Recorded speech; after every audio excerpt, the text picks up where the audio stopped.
You're listening to the Almost 30 podcast, hosted by Krista Williams and Lindsey Simcik. Almost 30 started as a conversation about the transition from our 20s to our 30s. But then we realized life is full of transitions. So we expanded our mission. We are an intuition-led, wellness-focused lifestyle podcast that promises to deliver authentic conversations, diverse points of view, and insights rooted in optimism, growth, and intention.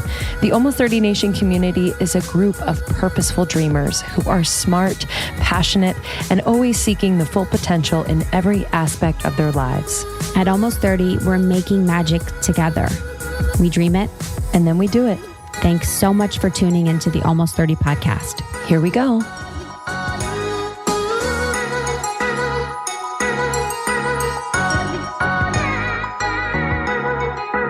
Hello and welcome to Almost 30 podcast. Thank you for choosing us today. We are very grateful you're here. It's going to be a good one. Yeah, we don't take you choosing Almost 30 for granted. I'm Lindsey Simcik. And I'm Krista.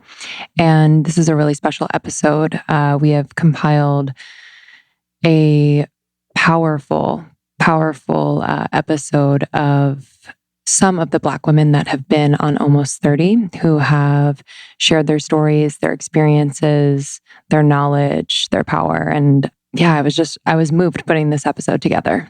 Yeah, it just seems so right. And I'm really excited because these are teachers, leaders, authors, mothers, wives, daughters. And the way that they share is so profound. So to put everything in one place just feels so right during this time. And we are in deep reverence of the women we have on the show and all the ones in our community. Truly. So this episode includes Angela Davis, Lalah Delia, Larayia Gaston, Rachael Cargill, Bola Sokunbi, Lauren Ash, Lizzy Jeff, Evita Robinson, Jehmu Greene, and Luvvie Ajayi. Yeah, these episodes we've done, over the course of the past year or so within the podcast. You can find them each separately. So if you're interested in digging into the further episodes, you can search the name in Almost 30. We'll also have each of the episodes in our show notes linked for you to dig into. And if you're interested in this topic as well, just amplifying the voices of Black women and the topics related to anti-racism, you can listen to the episode we did with Rachael Cargill that we re-released on Tuesday of last week. And you can also dig into the episode on white fragility we have coming on Thursday. Yes, and we have resources on our website. I know many of you in our community have been asking for resources, so we are compiling and providing them on our website. We've linked them on our Instagram as you unlearn, relearn, and just support anti-racism. Yeah, and we are forever students of the work. We are forever students of the work. We got into this in, 2018, have been doing this in 2018, have been working with diversity and inclusion coaches, have been super mindful as we created Almost 30 to be in this space. But again, we are forever students. So we are eternally grateful for you for being here. We are sending you lots of love and peace today. And just a note about the secret Facebook group, I've just been incredibly excited about the way you guys have been interacting with one another and the kindness you've been showing. And for the Black women and the women of color that have been speaking to the women of our group, I am indebted to you. Truly. It has been so profound. I know that there's a lot going on within Facebook communities with, other influencers and other brands and other businesses. But time and time again, I'm reminded of how powerful Almost 30 is and the community of Almost 30 by seeing the ways in which you are respectfully and honestly and truthfully and heart-centeredly engaging and interacting with one another. And if you're not yet a part of the group, I highly recommend it. It's incredibly open and transformational.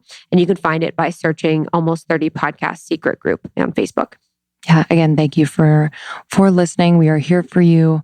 Our community is one that welcomes everyone. So please, you can contact us through our Instagram, Almost 30 Podcast. You can email us, community@almost30podcast.com. We are here to serve you. Yeah, very much so. We love you very much. Almost 30 Podcast on Instagram. Almost 30 Podcast is the website, and you can find the shop there if you're interested in anything there. And yeah. This episode opens with Angela Davis. Before we begin this episode, I wanted to celebrate a Black-owned brand that I just think is so incredible and I want more people to know about. It's called Alaffia, Alaffia, and they create really, really rich, beautiful body and face products like shea butter, coconut oil, African black soap, deodorants and hand soaps, bubble baths, and their mission is really incredible. So basically, they're women's cooperatives in West Africa handcraft indigenous raw ingredients, and then the Alaffia team in Olympia, Washington creates the finished products. And then Alaffia returns the proceeds from the sale of these products to their communities to fund community empowerment and gender equality projects. So incredible. And the Alaffia Foundation, they have empowerment projects, including Maternal Health Project. So basically, they work with the Togolese health clinic system to fund full pre- and postnatal care. And they also provide trainings on women's health issues, including nutrition, preventing female genital mutilation, and more. So saving mothers, it's really a necessary step to reducing poverty. They also fund education. They fund environmental sustainability.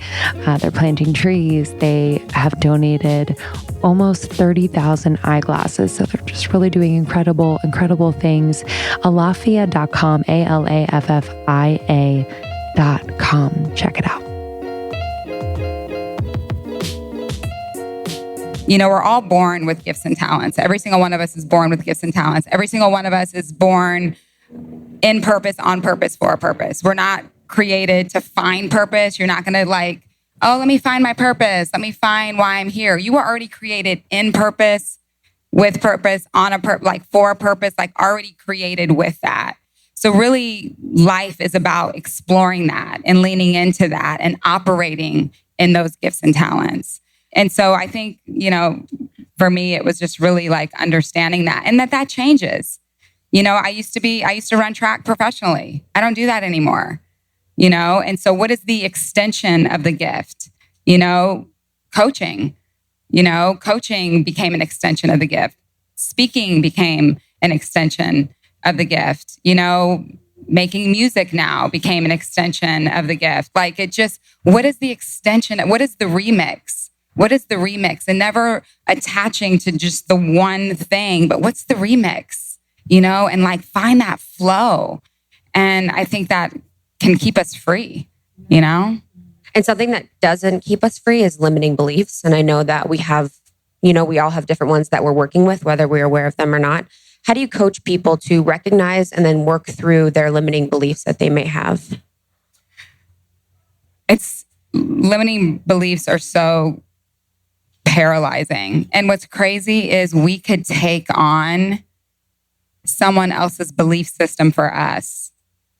Like someone could look at me and say, you're a woman, you're a mom, you could list all kinds of things and I only hold you to this. And then we somehow come in agreement and partner with that. Isn't that crazy? Like how quickly we relinquish our right to be all that we were called, created, and intended to be because someone else had an opinion about us. And then we just relinquish the right. Like, okay, well, maybe. And so in coaching someone to break through that, it's really reminding them of the dream. Like, what is that dream that you've had since you were a little girl? Or what is that dream you've had since you were a little boy? What is that thing that keeps you up at night, that has you tossing and turning? What is that? Something that you've been able to see, that you've been given a vision for, that no one else can see? That's attached to your purpose. And not everyone is going to be able to see that for you. And that's okay. But get around people who will breathe life into that. Get around people who believe in you and will speak to the gifts and talents. And those were the people that will help you break through those ceilings that you may not have even put there for yourself, and help you break through those limitations and help you break through to the next level. But it's really surrounding yourself with people that can speak to the gift. And it's about not partnering and coming into agreement with someone else's limitations for you, and remembering what you've seen for yourself. Remember that. We so easily forget. We forget. And like we were talking a little bit back there, like it's easier for you, the opposite of this, to when someone else can see it for you. But it's okay to see it for yourself. Like it's okay to have a dream. It's okay to have a vision. A visionary is someone that can see the future with great imagination. It's okay. It's okay, and not to be, embarrassed by that. Maybe it's not for you to share with everyone, because not everyone can handle it. Not everyone, you know what I mean? And not everyone's going to support it. It's not for everyone. But whatever that is, like hold that. And don't forget that. Like remember that. Like remember that dream. If God let you see it, he already put it in you to be it. And I believe that with everything that I am. Like if you can see it, you can be it. And here is Lalah Delia, author and founder of Vibrate Higher Daily. For someone that is dealing with trauma or, with social justice, like what should we think about as far as like the recognition of truth in what we're feeling and trauma that we're going through, but then also wanting to be at a place where we are vibrating higher to receive those higher things? Like, how do you think about those two things interworking, and how have you seen those play out in your life? Knowing that we do have space to do both, like we were talking at the beginning, we do have space to do both. We have space to be aware, and then we have space to direct where we're going to send our energy to. So it's not always that we're going to get involved in every organization that's out there. It's not that we're going to be at every protest. It's not that we're going to donate to every cause.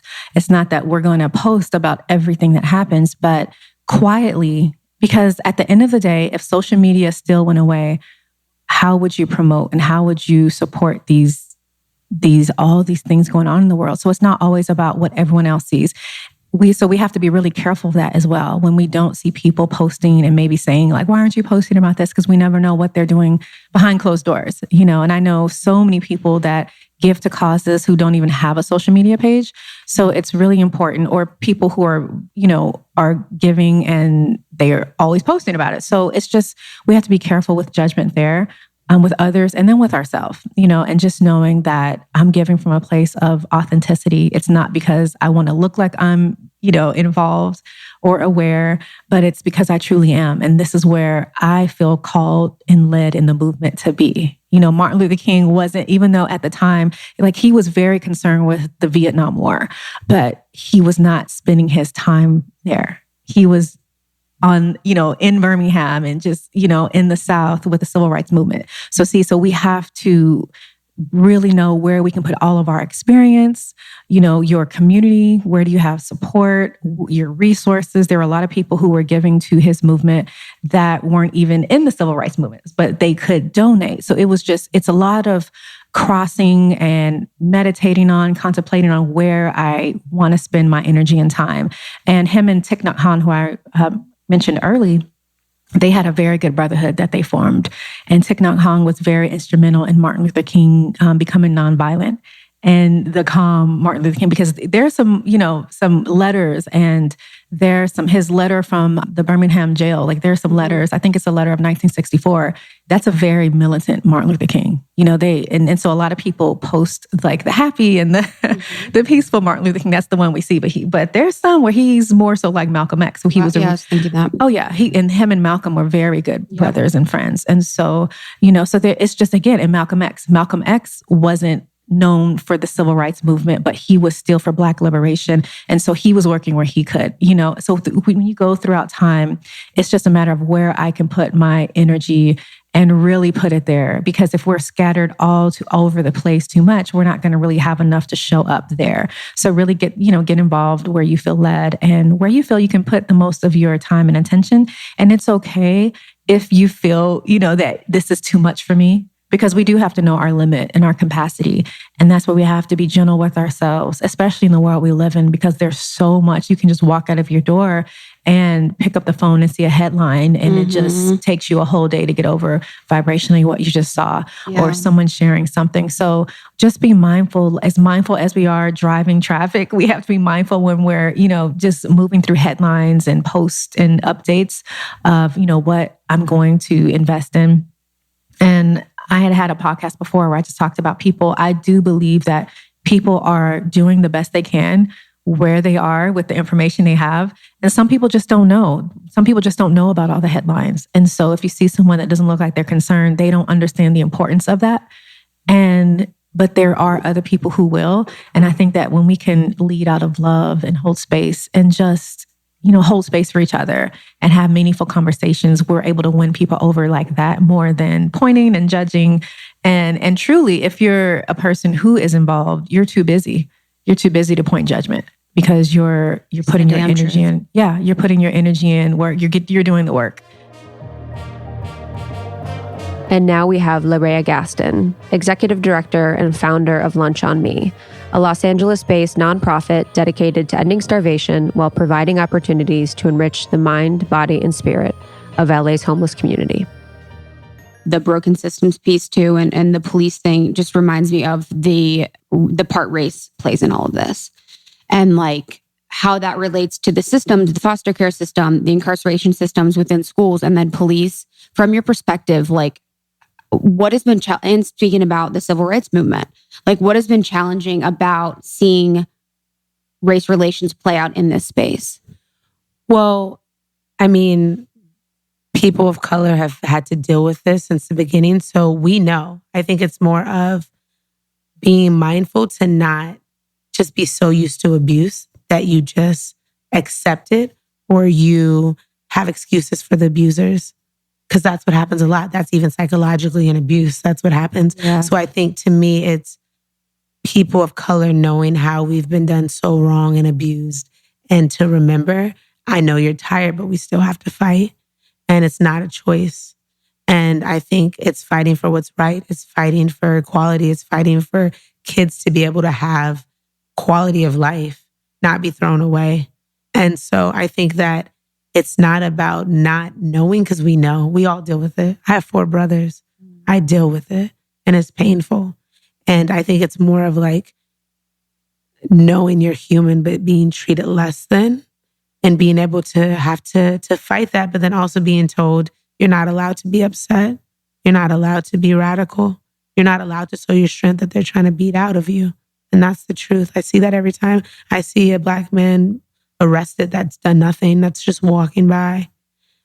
So I think it's just more of the reminder, like, we can get through it. And not every person is bad, but the people that aren't, if you aren't doing anything, you're the problem too. And now, Rachael Cargill, who is a public academic, writer, and lecturer whose activism and academic work is rooted in providing intellectual discourse, tools, and resources that explore the intersection of race and womanhood. And I often get asked by women of color, like, Rachael, I want to be, or should I be doing what you're doing? How do I communicate with all of these white people who are really hurting me or being violent towards me in a variety of ways? And I always tell people, Black people existing is the work.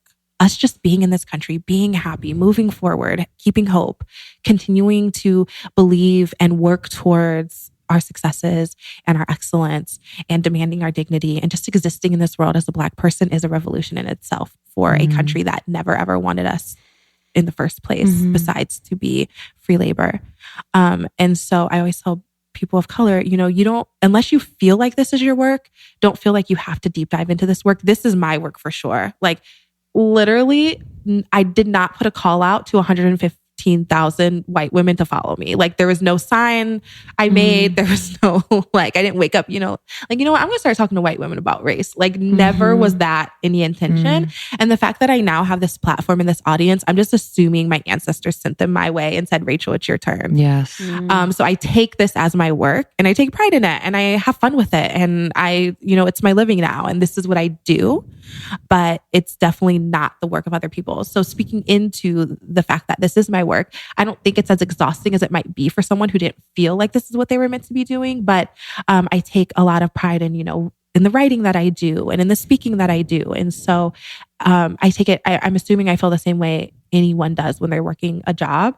But there is a lot of decompressing I have to do after every lecture and after every workshop and every podcast that I'm doing and every speaking opportunity, because it's, it's not like going into an office and clocking out. It's like going in and speaking on my own truth and my own trauma and my own frustrations and my own joys. And there's just so much of myself in this because I am a Black woman, but also the exhaustion I think really the exhaustion doesn't come in the work. The exhaustion comes in doing this work so hard every day. And then, seeing a little Black boy in Brooklyn being accused of sexual assault by a white woman at the bodega. Like, the exhaustion comes in doing this work and still seeing the same shit over and over.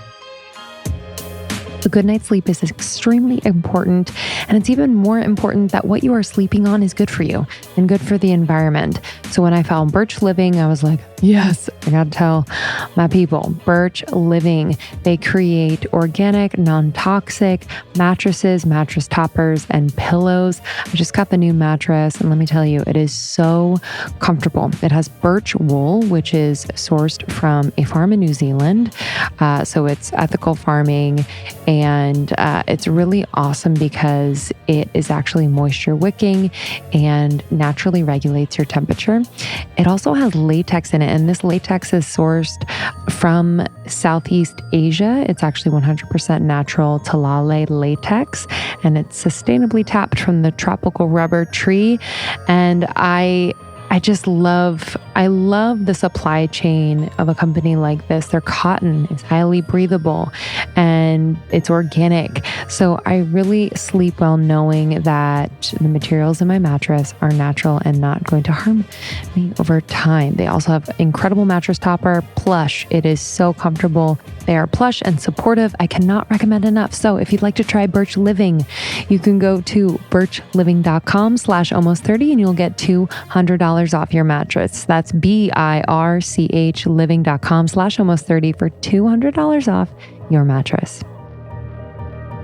I'd love to suggest a product from a brand that we love, Evita, which uses the principles of Ayurveda to create their incredible kits to support your immune system, your mood, your energy. And I really, really love Evita My Healthy Mood. This lowers stress, supports healthy adrenals, calms an overactive mind.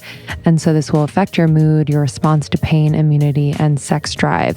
It's an organic blend of ashwagandha, saffron, bacopa, shilajit, and more Ayurvedic herbs and multivitamins that synergistically provide complete mood support.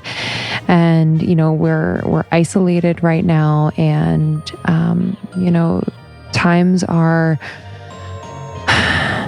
intense. So this has been really, really helpful for me, and I've suggested it to so many people, and they've been loving it. So Evita is an incredible company, and you can find more of their products at evita.com. You can use our code almost30 for 35% off your kit and 10% off oils. So that's uveda.com, YOUVEDA.com. Use the code almost30 for 35% off your kit, or 10% off oils.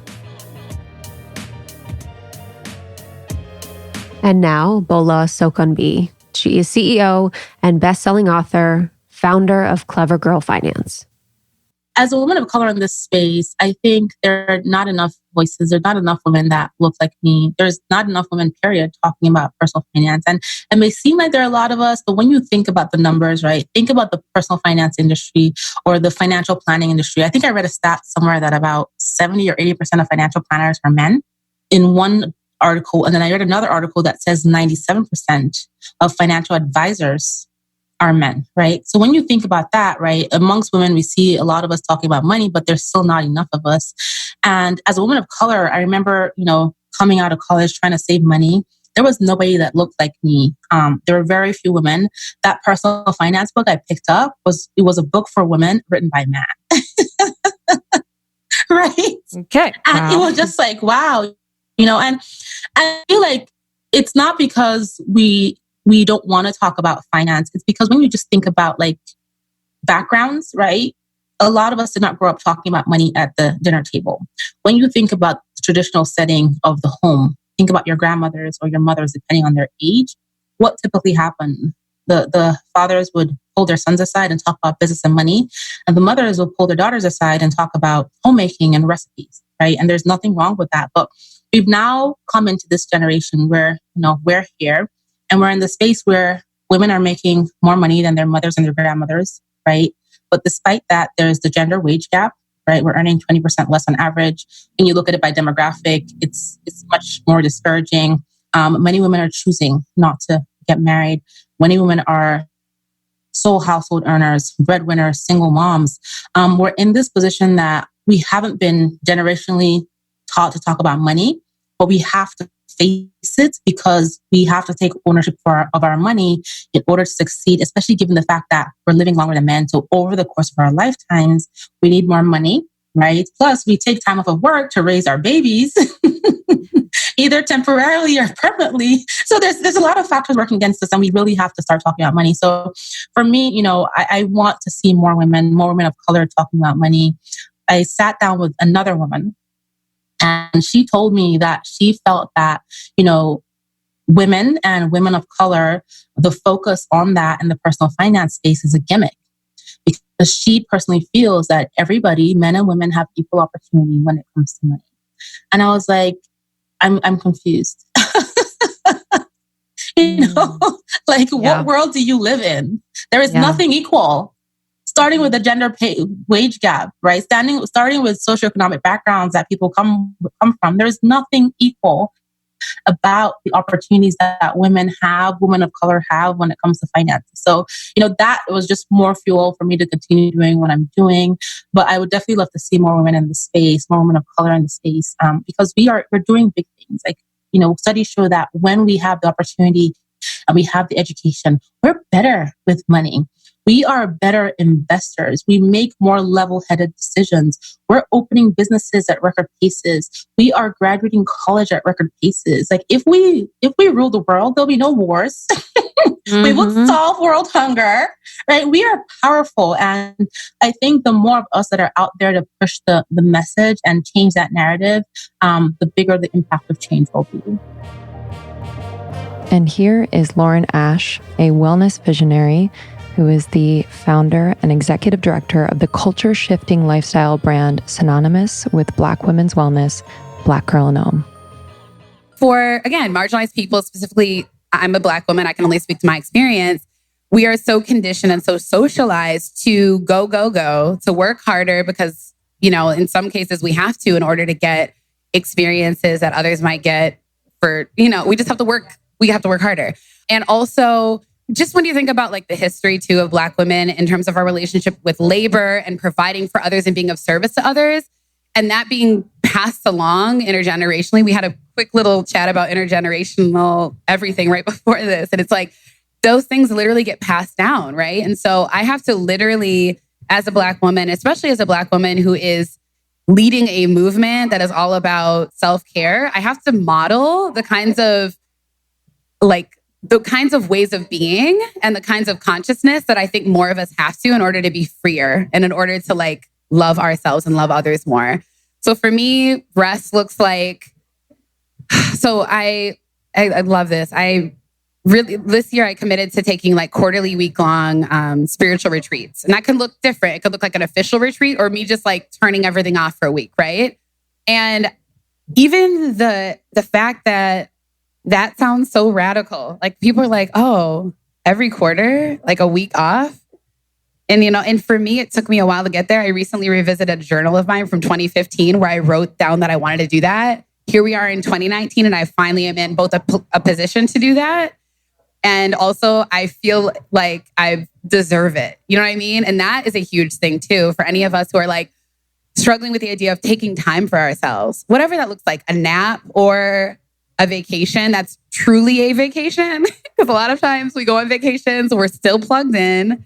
Something wrong with that. But if you feel like you're always plugged in, you do need to take a break from the screen, right? You do need to take a break from the content, whatever. But for me to also just know that I can do it and also I'm deserving of it, that's really powerful, not because I have worked hard, but just because I, as a being, need to give that to myself. And that giving that to myself and pouring into myself in that way allows me to give to other people. I really love Lisa Nichols, really powerful motivational speaker, a Black woman as well. And she always talks about giving from the overflow. So not giving from this place of deficit, of course, but not even giving from a place of like, I just have enough. Let me give that to you. No, like literally I'm pouring into myself and I am then joyful to give to other people because I have so much to give. And that to me can only come from giving myself really rejuvenating, restorative experiences as much as possible every day. I have a really like beautiful long morning ritual. And I have to remind myself on those days where I want to cut it short or I feel like I can't, that is exactly why I need to. Again, giving from the overflow. And now Lizzy Jeff, creator and founder of Zen and Kush. I'm from LA, South Central in the mid 80s when the war on drugs was at an all-time high. There were men and women by the dozens being handcuffed on the blocks, being hauled off. Families were literally destroyed, communities destroyed, foster care system on boom. There's a lack of fathers in the household, a lack of mothers. So now the grandmothers are stepping in. Somebody, has an uncle.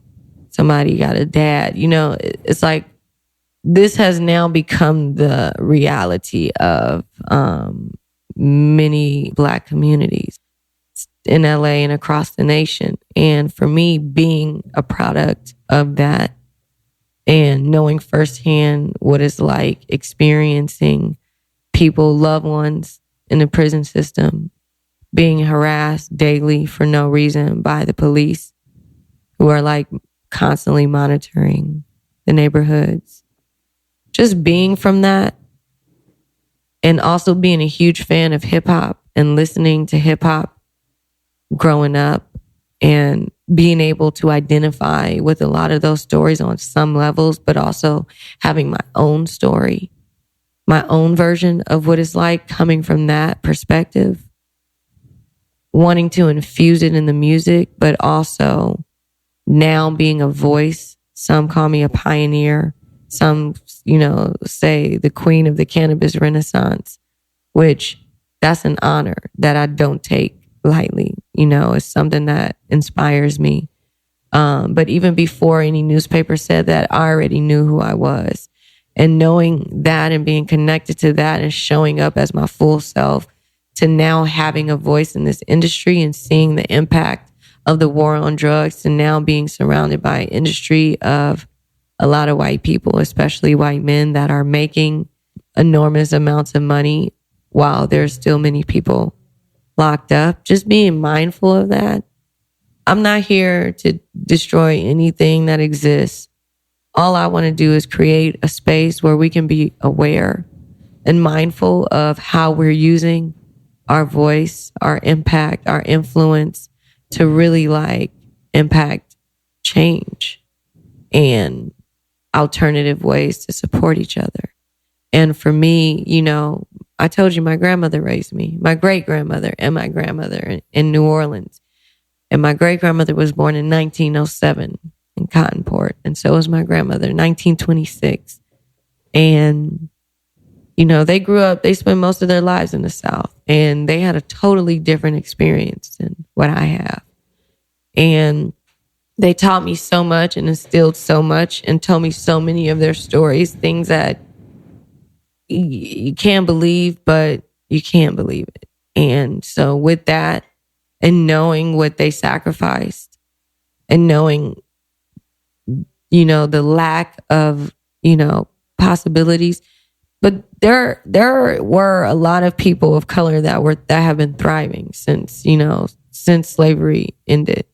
Even while slavery was happening, there were Black people that were thriving. So I'm not saying she wasn't thriving, but it was just a different time. It was a different time. And now I can walk in the street with a strappy lace bra on, you know what I'm saying? And I can wear my afro and not be harassed about it. And, I'm working with so many different types of women and men from different backgrounds with different stories. So I say that to say I'm aware of the path that has been paved for me, and that really ignites the fuel that I use in all of my expressions, and even the people around me in the industry. You know, we have these conversations about how to be mindful of the reality that exists and how to move forward consciously by creating an alternative paradigm. Yes. And the last thing I'll say is I only want to create iconic shit. You know what I'm saying? Like when it comes to photography, video, visuals, even my live set, it is always my intention to reflect the magic of my ancestors in the highest vibration possible. Now, I have multi-background, women from multiple backgrounds that are a part of everything that I do, but I'm always mindful of really highlighting women of color in their full glory and power, because for so long, we've been told that we weren't beautiful, that we're too this, we're too that, our skin is this, our hair is that. Our bodies have been over-sexualized on so many levels. So I just want to create powerful images of women, especially women of color, in their full power and in ways you don't see. Because when you Google witchcraft, when you Google goddess circle, you know, sister circle, there's not a lot of Black women that pop up in these images. 100%. So they don't exist. So for me, it's about, hey, you're beautiful, but we're all fucking beautiful, and we can be even more beautiful together. Why not? You know what I'm saying? It's like eliminating this idea of competition, but also creating this vibration of, I see you. Sometimes less is more when it comes to bars, and Perfect Keto, in my opinion, does it right. They are gluten-free, dairy-free, no added sugars, preservatives, or artificial ingredients. I love the chocolate chip cookie dough. It's so good.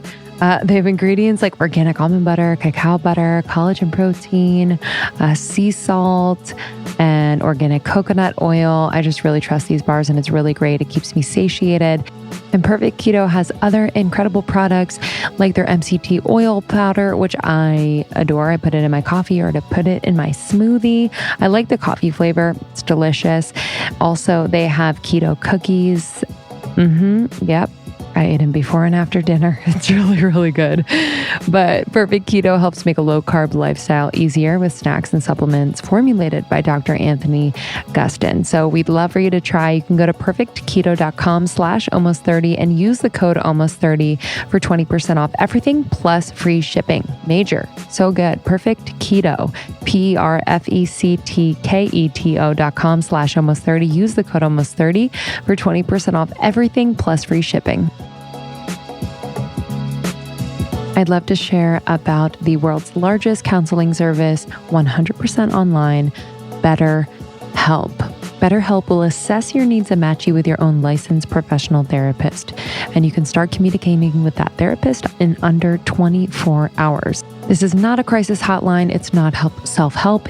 It is professional counseling done securely online. What I love so much is that it's more affordable than traditional offline counseling, and financial aid is available. And what's really great too is that you can log into your account anytime and send a message to your counselor, and you'll get a thoughtful response.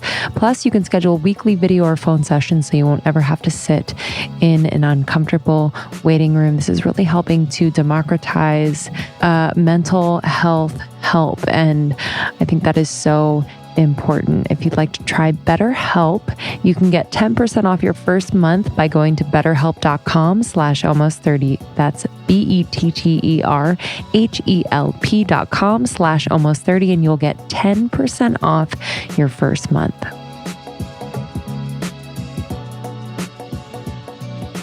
And here is Evita Robinson. She is a pioneer of the urban travel movement and founder of Nomadness Travel Tribe and Nomadness TV. I'm the creator and CEO of Nomadness Travel Tribe, which is a 21,000 member, we're like just under 21,000 members around the world, international travel group that focuses primarily on travelers of color. We have all ethnicities represented in the tribe, but we really attract who we attract. And I think the fact that It started at a time where there was no community, and still there's lack of representation for Black travelers in the whole industry. We kind of came on board and created our own home, created our own businesses, created our own family. And so that's what I've been kind of the vessel navigating for the last going on 7 years. It'll be 7 years in September. That's incredible. So I would love to, and to that point, I would love to kind of like paint the picture for our listeners. So like, when we say that Black African Americans, Black people are underrepresented in the travel industry, can we talk a little bit about that and like kind of explain like what exactly that means and maybe some statistics so that we can really paint the picture so that people are understanding what you mean and understand why this is so important? Yeah. So I'm a primary like keynote speaker now, right? Like this blew up after last year. It was a mix of being the last day breakfast keynote at Destinations International, which is kind of like this association that represents 1,500 boards of tourism, particularly in the US, and literally having them all in one theater to just like eat out of my hands and like take the information that I was giving was a game changer. And then like literally a couple months later, my TED Talk dropped, and that just only like kind of helped the momentum. So that one keynote was so integral, but I bring it up because the slide that everybody walked out to, that I walked out to, that everybody saw, what said $50 billion. That's all it said. And when I got on stage, I said, you know, on the annual average expenditure of African-American travelers, you know, it's $50 billion on travel a year. I'm like, and that's not even like talking about like all the international travel that has bumped up over the last couple of years. And that statistic was in like 2016.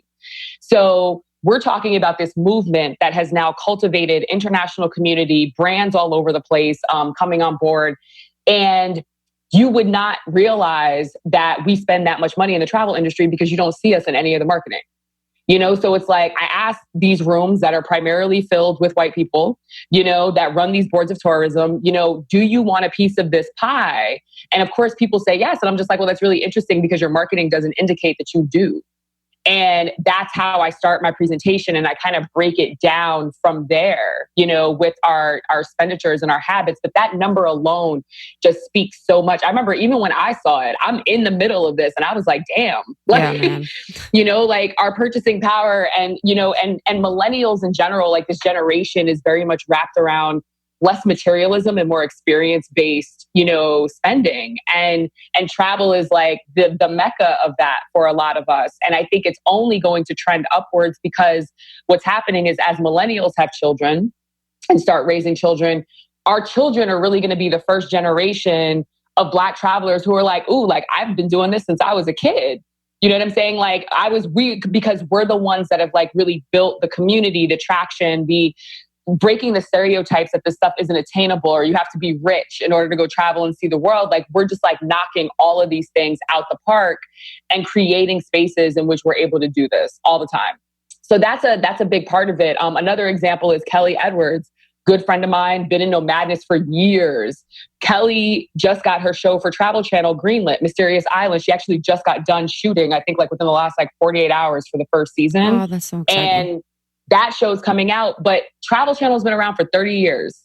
And in 30 years of programming, this is the first Black travel host that they've ever had that's going to be spearhead of all of their stuff, the first. And it's like the first female Black travel host. And it's like, it took 30 years to get to this point. And the girl's like, Kelly's like super exceptional. Like she's a pilot. So not only is she going to these islands, like she's flying the plane to these islands. You know what I'm saying? It's not just like your average stuff. It's like so above and beyond. And she's an adventure traveler doing like crazy shit, you know? And so it's those types of representation. Even when I started No Madness 7 years ago, you know, I was a, you know, Black girl in my 20s, like gallivanting, backpacking around the world.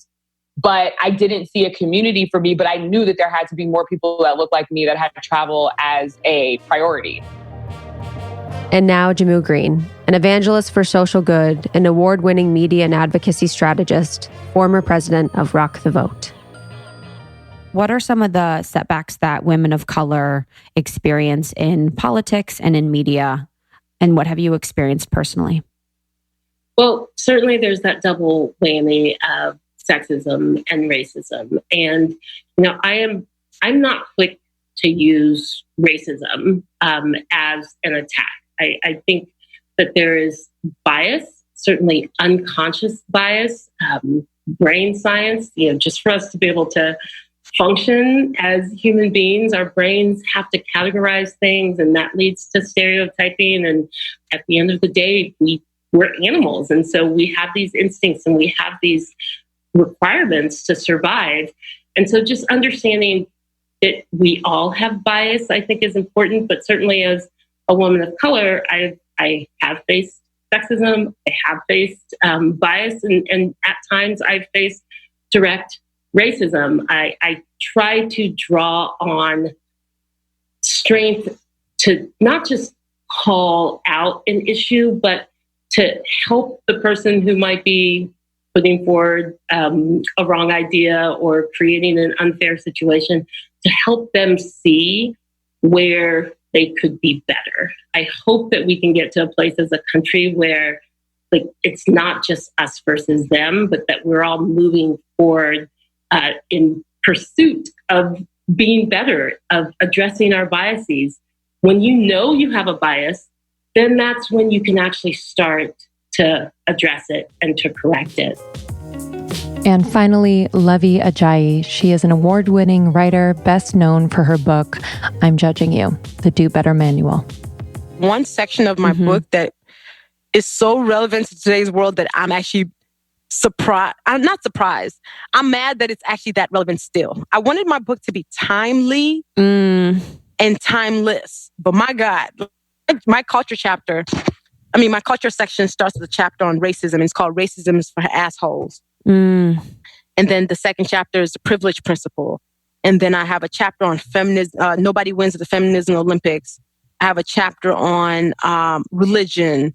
And in this world that we find ourselves where people are being shot in the streets, shot in their own apartments, where Muslims are being attacked at numbers not seen in decades, where trans people are being killed in ridiculous numbers, that culture section where I talk about how I'm judging all of us for how good we are at othering people for the things that they were born with and the religion they practice, the people they love.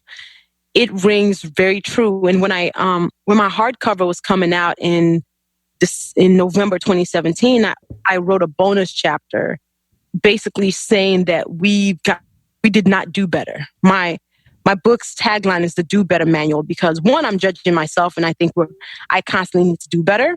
Yeah. But I'm judging us as a society and saying that we all have to do better. We have not done better because we now live in a world, in a country that is run by, I call him a walk-in Cheeto, a man whose platform is really to demean anybody who's not white, male, and straight. We have not done better.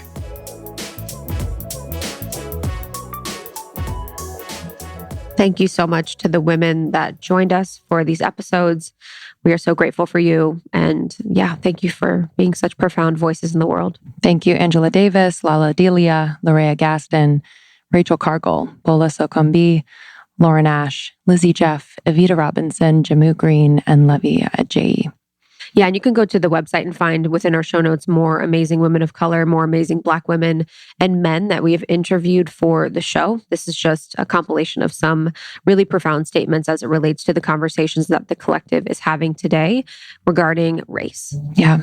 And just to close out, we wanted to share a quote and a call from Rachael Cargill that has always stuck with us since we spoke with her on the podcast, that to show up, what it really means to show up as an ally is to educate yourself, have knowledge, have radical empathy, radical action.